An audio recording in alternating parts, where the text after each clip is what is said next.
Where am I?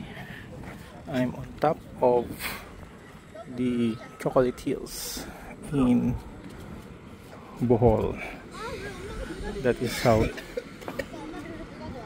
tall we are compared with the other structures.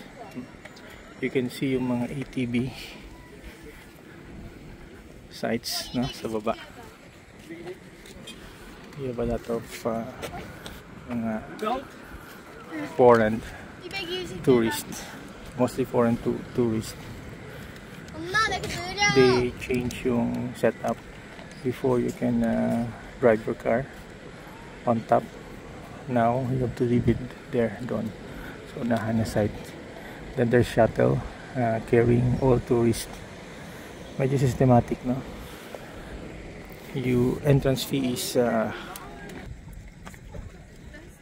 pesos. Kasama na yung round trip na shuttle service.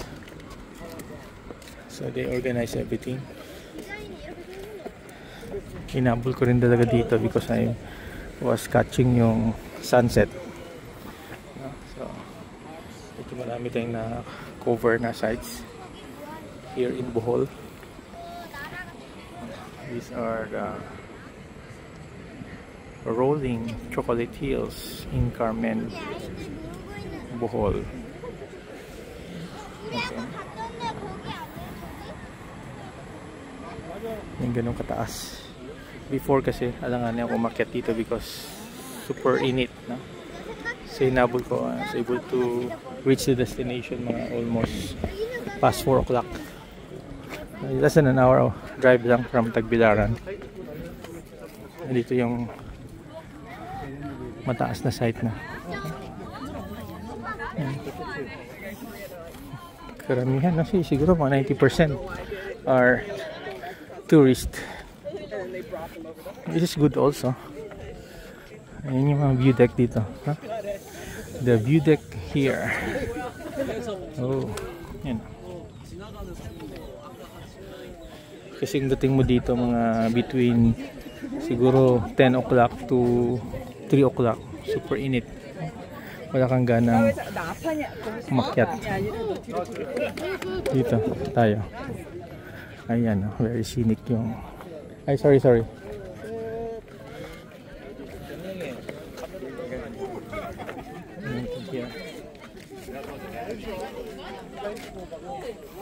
Ito yung hinahanap ng karamihan, no? Sites. Ayan.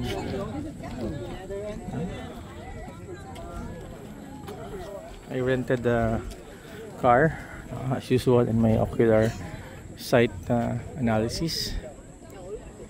Then ito, portion part of yung professional walk. Just time to check, no? Review.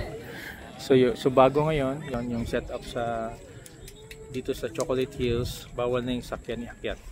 May parking doon sa highway, then shuttle will bring you up. The entrance fee is 200 pesos. 100 pesos pala per person, libre na yung shuttle, round trip shuttle. Okay?